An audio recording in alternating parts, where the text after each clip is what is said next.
Hello, everybody. Welcome to the Center for New Music virtually. We are so excited to be back in our space.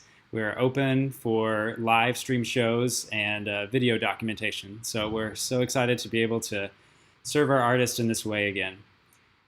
We have lots of live stream shows upcoming for the rest of the summer and fall. So make sure you're staying in tune for that. Make sure you're following us on social media at C4 New Music. And if you're an artist, like I said, we're back open. We would love to host your online event. So just reach out to Brent at centerfornewmusic.com, and we can go from there. We'd love to host you. Tonight, we're really excited to have Cornelius Boots back in our space. So without further ado, I will transfer us over to him.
Thank you very much, everyone, for sitting comfortably, ideally, wherever you are at with your computing device and the internet, bringing me from Center for New Music in San Francisco into your home, car, campsite, what have you. So that piece was called Hymn to the She-Dragon of the Deep. That was written in 2012 and was a very significant piece in my transition from composing for primarily reeds, primarily bass clarinet quartet. And I had written 27 pieces for these big flutes, the big shakuhachi, which are also known as taimu, and they're basically a baritone or bass version of the shakuhachi, which I'll explain what that is, although most of you joining us might know. So I had written for these bigger flutes a series of pieces for learning and training, and I use that with my students. And then that piece, Hymn to the She-Dragon, obviously uses both flutes.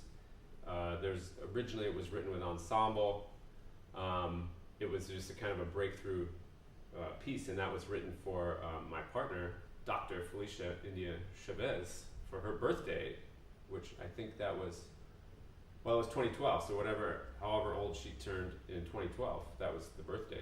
And today is my birthday. I'm 46 years old today, or so they say. That's trips of the earth around the sun while you are here on the earth, or actually in the earth. We say on the earth, that's another broken reductionism, which is a misuse of language, which is trending today. We are in a post-language, post-reality world. And all of you probably know that. I hope to not digress too much about that. But I forget what I said was a broken reductionism now. I've already gotten myself off the track. But anyway, that piece is on the album Holy Flute. And after that, all the pieces that came for the big flutes were much more back to this Mississippi hill country blues and old like Jubilee gospel quartet inspired or infused writing. And I got into those styles in the mid-90s when I was a jazz studies student studying with David Baker, a very well-known jazz pedagogue and a kind of a workaholic, to be honest. He's got over 2,000 compositions. Nobody's quite sure how many pieces he wrote. Not just little solo flute pieces like I write either, but operas, symphonies, multi-movement, evening-long works. Anyway, I had an independent study class, and I was listening to this Blind Willie Johnson, some of the earliest gospel blues, 1927, Texas, incredible blues and gospel fellow, and also the Swan Silvertones, which is the best gospel quartet. Soul Stirrers are great. Golden Gate Jubilee Quartet is great. Swan Silvertones, check them out. All this stuff is on YouTube. So you could open another tab and another part of your brain and watch that at the same time. Anyway, so all of this earlier 19th and even late 1800s, earlier 1900s, late 1800s, Black American music styles that I wanted to go, what was essentially the roots of jazz, pre-jazz, which I had already studied that. And these styles were sort of predecessors and adjacent to them. So everybody that studied jazz knows blues is an important part of that. And eventually you kind of graduate past it as if that's like 5th and 6th grade, and then you're going to get super advanced and become, Andrew Hill or John Coltrane or somebody, Thelonious Monk. But these flutes, the shakuhachi comes from Japanese Zen Buddhism. It comes from breath meditation, breath cultivation, awareness practice. And our solo pieces are meditative, but they have a range of energies. I'm not playing one this evening, but I'll play a little excerpt of what the mood, the contrasting timbres sound like on these flutes, because there's only 5 holes.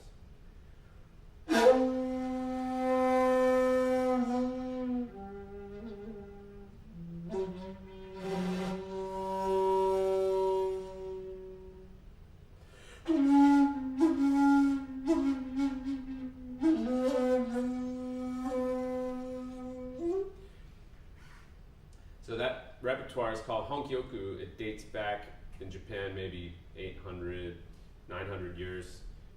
Monasteries all over had pieces that were based on a combination of chant and nature meditation and solo, unaccompanied meditation pieces that make you a heightened sense of awareness of your space. And right now there's only myself and Mr. Riley Nicholson here, so there's a lot of space in the room.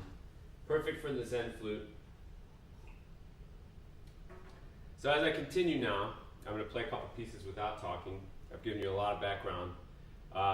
Everything tonight is in this, what I call bamboo gospel, which is very solo woodwind blues infused, essentially roots music that doesn't exist, that I back interpolated into woodwinds. The textures and timbre of our voice and the connection our voice has to nature asks, in my opinion, to have the same sort of heart-based expressiveness as you find in those styles, as opposed to simply increasing complexity and harmonic, I would say shenanigans, but let's say complexity. So that's what it asks for, according to me. So I'm giving a lot of attention to that. So the program is a little monochromatic because it's my birthday. That's the way it is. I'm going to play my favorite pieces that I've written for these big flutes, essentially. So there's a lot more blues, gospel blues in a row than I would normally program, just so you know. So it's good for blues meditation. The next piece is called Dark Tree Moan, and I wrote it recently. It's a new piece written, dedicated to Son House, who is one of my favorite blues musicians, one of everybody's favorite blues musicians, and captured in 1969 on a rare recording in his home, doing a lot of pieces without his guitar, just these kind of camp holler moan melodies, chant melodies with what sounds like blues lyrics a lot of the time, like "I'm so sorry, baby" is one of them. It sounds like a gospel piece, but it's a second person kind of blues content. Anyway, this is about, of course, our fallen relationship to nature, and how that is also a heart-based disaster, let's call it. So this is expressing that. Dark Tree Moan, then Black Earth, which is one of my signature pieces. I named my school after that. And then Taste of Nothing on a new flute that I'll talk about after I play that. So let's do 3 in a row. No talking, that means no tea.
Black Earth.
Taste of Nothing.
Thank you very much.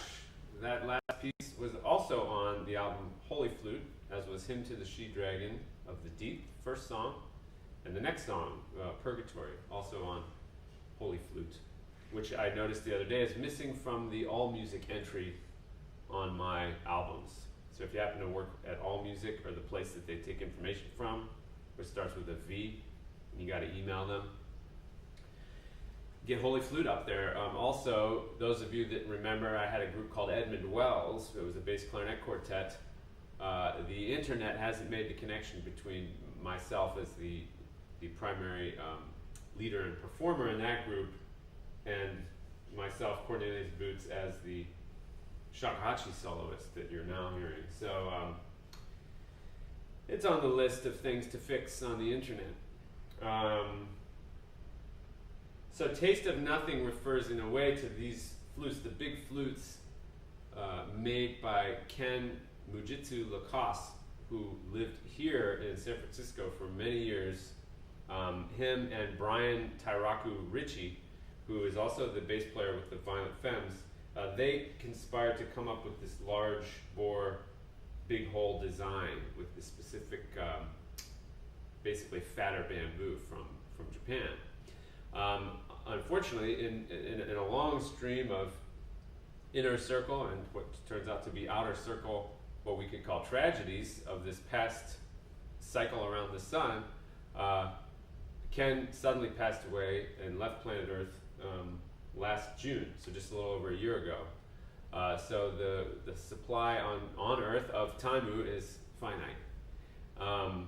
And all of the concerts the last year have been with a deep kind of gratitude and memory of Ken. He's very much here, not in the flesh, but certainly in the flutes. And this design is very inspiring, and this flute I just played was sent to me as a gift, as a beginning of a kind of a collaboration with Alsvin Rusen Ramos, who lives in Vancouver, who is a grandmaster player, but also makes the flutes, which is something that I do not do. I make riffs, I make songs. I deal in the, and Alsvin's a composer and performer as well, but that's my excuse for not making flutes, because when I'm taking these out, even amongst musicians, they're very rustic, of course, we love that about them, but they're not as easy to make as you think. The great emptiness inside determines what you're able to do with it, which is surprisingly a lot. However, I have not made a flute, so I rely on collaborations with makers. So this was the first performance on this type of flute. This is a Chinese root end. It's very wide. It's just as wide as this much longer one I'm going to play a little bit later. And so that was its kind of debut performance. And the provisional title of this, name of this model, if you will, not that we're making cars, is the Omu, as opposed to Taimu means big nothing, and Omu means great big nothing, I think, or huge nothing. Anyway, Buddhists are obsessed with emptiness, everybody knows that.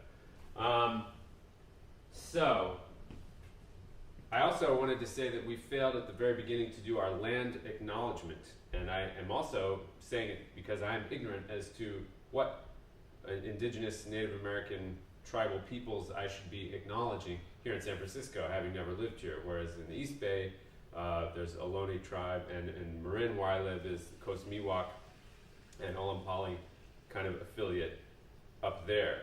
And it's very important to understand that our society and everything we've done is built on tragedy. Is too soft of a word. It's a disastrous method by which we're all doing what we're doing. And so, as you can see, the dominoes will fall one way or the other, and a kind of reconciliation, reparations with indigenous Americans, black Americans, all people of color, immigrants. It's not supposed to be a domination-based white patriarchy. And I'm not saying that as a judgment, although I have a lot of judgments about that. That's kind of an idiot's idea from a creative point of view, and also from an ethical point of view, from any point of view, really, except for extractively making a lot of money in the short term. So regardless of people's opinions of right or wrong about that, it's not sustainable. It will crumble. So my view is artists, people that listen to artists, musicians, performers have a very large role to play in the visioning and imagining of the potential of what society could be, because, just to be super obvious, this ain't working for most people. And so finding that life, the versions of life, the principles to live by, the relationships with other people that prioritize life, health, well-being, creativity, joy, that's, I hesitate to say that's not rocket science, but it's not news. The idea that a human being would desire to live in a society that engenders those things, it shouldn't be like a big deal, but it is. We got to start putting it out there, prioritizing it, talking to each other about what we want, what it's going to look like, what the Rainbow Coalition is going to look like in essentially a multiracial democracy. Imagine that. That's kind of what it's already supposed to be here in the US of A. The more we can get to that, the better. Speaking of which, everybody should go and listen to America Eats Its Young, which is the 4th Funkadelic album. And it's so relevant right now, so prescient. George Clinton was a prophet and a philosopher and a spiritual teacher, as well as a musical genius. So America Eats Its Young, every single song on there, the lyrics. Anyway, so that's one of my little moral homilies for the evening. Next, we're going to continue with some blues, one of the first and one of the most pushed the limits of my playing when I wrote it in 2009, called Purgatory.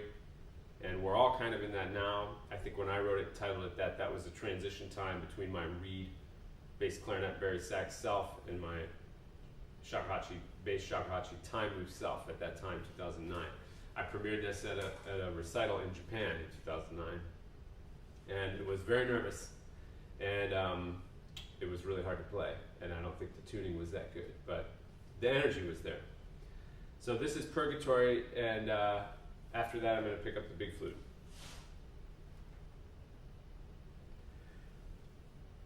The bigger flute. This one's already pretty big.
Thank you very much. I know you're clapping along there at home, or wherever you are. You might be at somebody else's home, or you might be under the stars, which is kind of still your home, I suppose.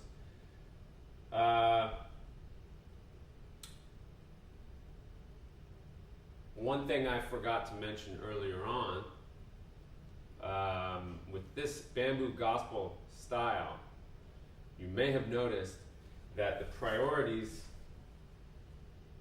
are a dual path of, like I mentioned, the expressive nature of gospel and blues, the breath cultivation and meditation and nature connection aspect of Zen Buddhist shakuhachi, the solo tradition of this instrument.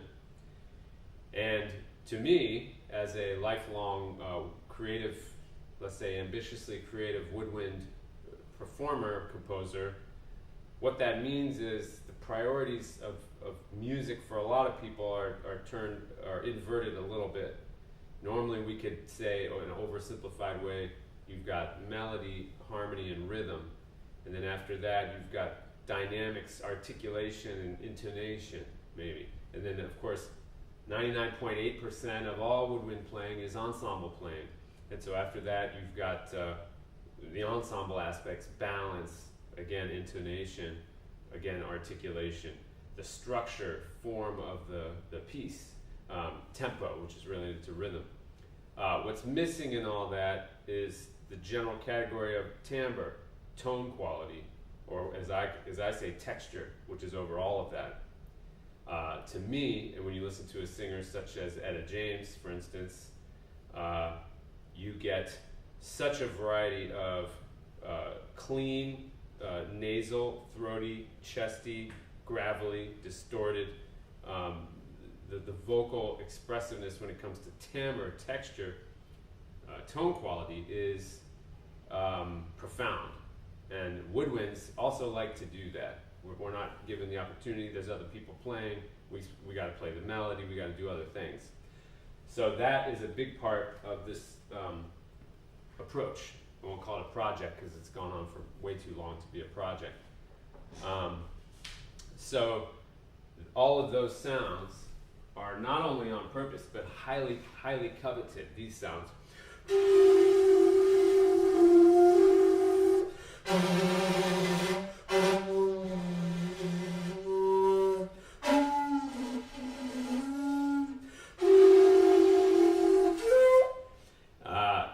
Pushing into textured distortion and then resolving to glowing sound.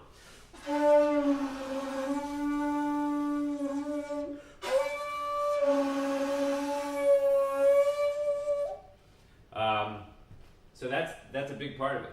And these pieces are almost not as important as what is the melody, what is the rhythm, what's the structure and the form. Is it a wordless narrative storytelling, which I think it is. They're just vehicles to make sounds and do that cool stuff in conjunction with the structure, the pattern of the piece, if that makes sense. So this piece is about, is one of the very earliest of the slow, dirgy blues and, let's say, New Orleans dirge, funeral dirge inspired pieces. And it's called The Demiurge Takes Form. And if you don't know what a demiurge is or a homunculus, brush up on your alchemy and your Kabbalah and Jewish mysticism. And you'll find out what is the demiurge. The demiurge takes form. This is a 3.2 shakuhachi. 3.2 means much longer than the little one. This is what people say the standard size is, by the way. We're shifting that. These are standard. This is small, this is big.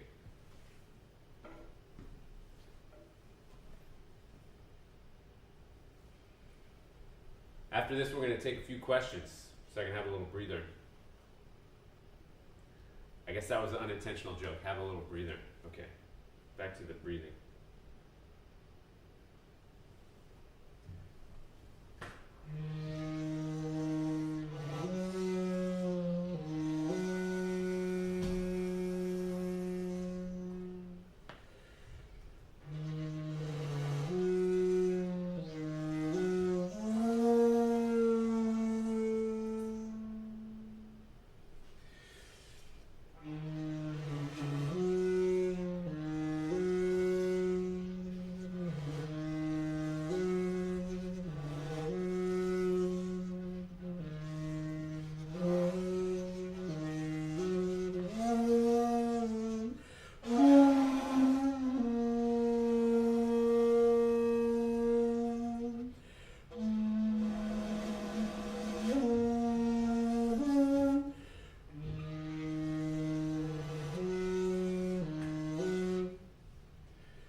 back stretch there. Thank you very much.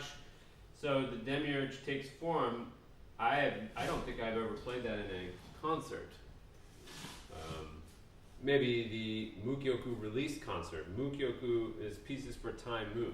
Kyoku is a kind of a suffix for the different repertoire in Japan, and specifically in this case shakuhachi, where hon means inner or original, kyoku music. Hon kyoku is the Zen Buddhist music. People have other ensemble pieces and other kinds of repertoire that emerged. They put a different prefix on. So I was inspired by that and put the mu on the front, which means nothing, the great nothing, really, even by itself. And Mukyoku is a set of 27 pieces I finished in 2010. So coming up is going to be the 10th anniversary of that project being completed. And the last 10 years, myself and a bunch of my students have been delving much deeper into those pieces. We're going to do here at Center for New Music on 10/10/20 the 10th anniversary of Mukyoku. So that's the next concert here. So put it in your iCalendar or Google Calendar on your little paper book with a pen like I use. So we don't know if I'll do it all solo or there'll be some guest other players and students playing, I'm not sure. But the point is, I just memorized that for this concert, and so for those students that I know are listening, they'll know that there was a few ad-lib improv places where I lost myself. But that's the way it goes, as long as the tone keeps going. Where all the rest of you have no idea because you've never heard the song, but the students know it quite well. All right, so looks like everybody's simply enjoying themselves. No questions at this time. So we got 3 more pieces. I have no idea what time it is. I'm going to take a little a break from the blues and play a blues in the jazz style. And this is a piece, the only non-original piece on the program. This is Equinox by John Will.I.Am Coltrane, also known as Saint John Coltrane.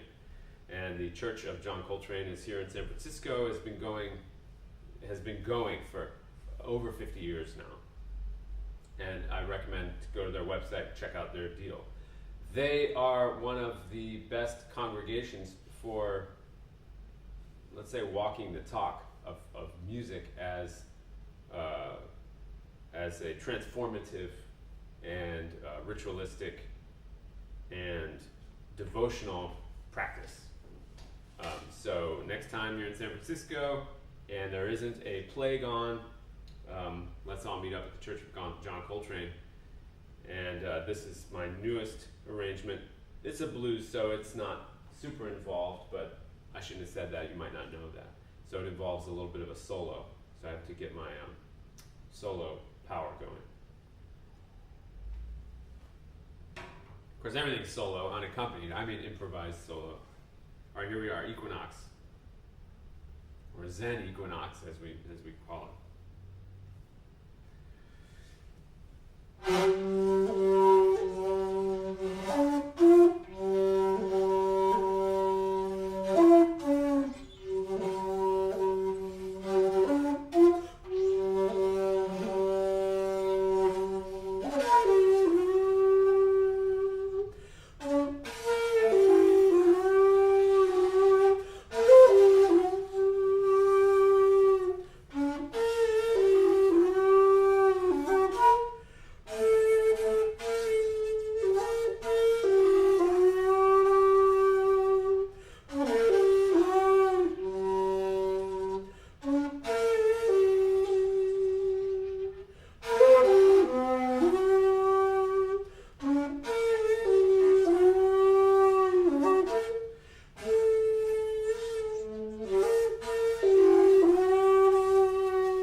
thank you very much. Moving right along, going to head into the final selections of the evening's concert, Bamboo Gospel Greatest Hits, and 2 more tunes. And before that, it seems like there may be one question. Yes, we have a question. What key is the 3.2 in? Hey, that's a great question. Let's find out together. So this one is in G.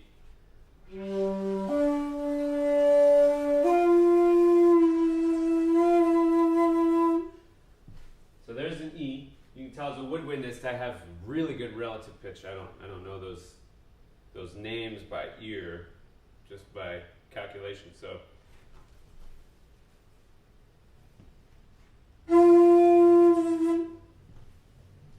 there's E.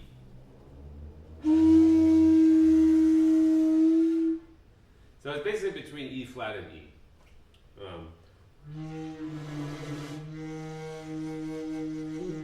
Right now it feels like it's very much in E flat. But you can see that where we have our blowing edge is a node of the bamboo. We also really love to keep these roots on. The more, the better, as long as the flute can be tuned to itself. So therefore, they don't always end up on a specific key. If it's close, the maker can get it onto a equal tempered pitch. All that stuff is arbitrary anyway. So for the solo pieces, it doesn't matter. For play with other people, it matters a great deal. So it's not quite down to E flat. When it's warmed up, it can kind of be close to E, but E flat's a safer answer to that question. All right. Good question. So we've got this piece here is called Holy Old Soul. It was new last year, and I dedicated the piece to my familiar, my feline pal, Ludo, who this last cycle around the sun also left his body. He is no longer in the physical, and we had about 19 years together and met in Chicago, and he was a tough little guy, and now he's even tougher and not as little. Old soul refers to a lot of the feeling that you get with these flutes. I call these flutes the grand archetype of woodwinds. To me, it's the basic activity distilled, converting breath to sound with a natural material tube of some sort, or reed. So Holy Old Soul. This is in a classic triplicate song structure. First section uses circular breathing. The first section does not use circular breathing. It's phrase by phrase, very strict breath-centric phrasing. Second section, it's optional. Third section requires circular breathing. Also known as constant exhale.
Thank you very much. Holy Old Soul. That is not on any album yet.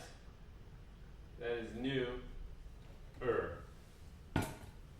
And I suddenly realized I've had this chair here the whole time, thinking that I would relax for a moment at the beginning of some songs, but I just don't, not used to playing sitting down.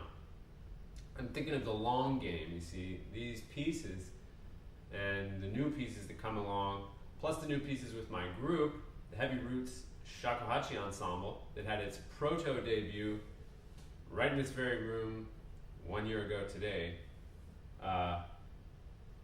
That music is being created. There's a couple of pieces, and we'll have a premiere of the full 5-part woodwind chamber saga, which is called Wood Prophecy, and that's being written right now. And it's got a lot of riffs in it, and it's got a lot of cool stuff coming around the corner.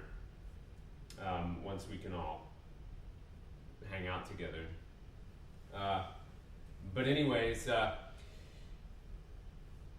The long game, right? Meaning, if I still have the energy to play these pieces, let's say on my 86th birthday, then I might need to sit down to play them. But I could probably still play them if all goes according to plan. So I thought I would practice sitting down. It's probably inspired by all the Sun House studying that I'm doing, but it's not part of the stage choreography yet, except for while I'm chit chatting. So there's one more question. Yes? It was a follow-up to the other question. So Daryl asked, so that's almost a full octave below standard 1.5 shakuhachi in D, question mark? Yeah, and probably he meant 1.8. So this, as he refers to, 1.8 is called the standard size. Why? Ask the ethnomusicologists that write the papers and look up the sources. I don't know, but that's the name of this. Shaku is an old measurement, like a foot, like this part of the arm, like a Japanese foot. And this is 1.8 shaku long. Hachi is 8, so 1.8 shaku plus a 0.8. That's the name, and like it or not, that's the name. It's got enough traction now globally. It's left Japan sometime around the early 60s, just barely, very, very new, just a couple generations. So people know it. But this lowest note matches, the low D on a recorder or on a clarinet or on a flute. So I'm very skeptical that that's actually like, oh yeah, the monk or the nun that harvested the bamboo and was playing their chant meditation on the bamboo. Like, let's make sure it's the little flute in D. I don't think so. That's not how my imagination works. This feels more likely to have happened, or strange pieces in strange keys. So we're moving the center of the standard. But yes, as of now and as of the 20th century, this is the main key. So that means that the lowest note on this is just a little bit lower than the octave up on this flute. So if I could play two at once, which I can't, this would be just sharp of an octave below that. So to get an octave range without keys on an instrument and with the physics of open, which is flute physics, two open ends. Flutes are like bottles, except that they're the opposite, because bottle is closed open. So that's why you can work on getting a tone on a beer bottle. Hopefully by now you've got at least two to try to get shakuhachi sounds on. So if this was plugged up, that's how you would make a bottle sound. But open changes the scale and everything like that. So that's as low as we can get.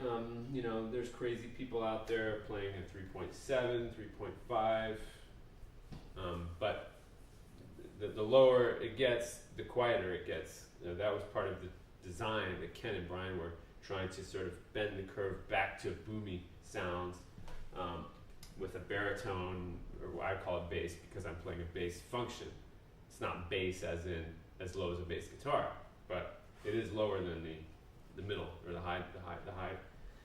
Let's say the soprano members of the flute family. All right, so the final piece here is called, and I wanted to thank everybody for coming. It's hard to stop me from talking, so I may say something after this piece or I may not. But I doubt there's going to be an encore because it's just called The Last Piece now with no audience. It's like a studio live in the studio. The Peel sessions. This is Green Swampy Water. This is my hit. This was a top chart topper on the Billboard. The Billboard Rare Greenery chart, which is not common. It's rare, so you have to really look for it to find it. But this was number one, 2018, and then dropped off, and then went back on when we released the video. Andrew Lloyd Westhoff directed, and you can find that. It's the only shakuhachi music video, and it's got a little story to it, just like those great videos from the 80s, like What Comes Around Goes Around by Rat, if you remember that video, featuring Milton Berle, one of the first TV stars ever, back in the 80s with the band Rat.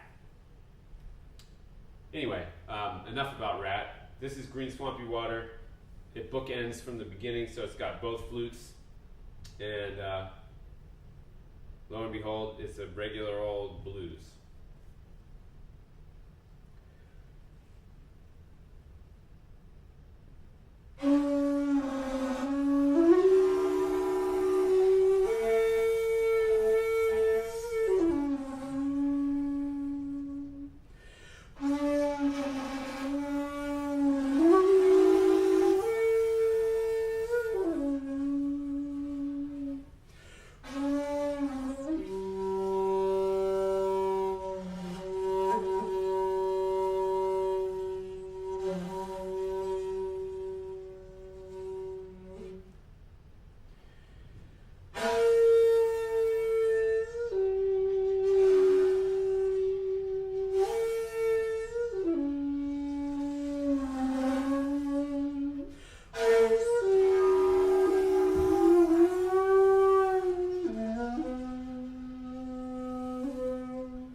All right, thanks everybody for attending our live stream event. Thank you to Brent Miller and Riley Nicholson, Center for New Music, and everybody who came, all my students, my parents who formed me out of the nothing, and everybody that I know, and everybody that I like, and everybody that I don't like, and the sun, and the moon, and there is no dark side of the moon, really. As a matter of fact, it's all dark, except for the part that's in the sun. They didn't add that.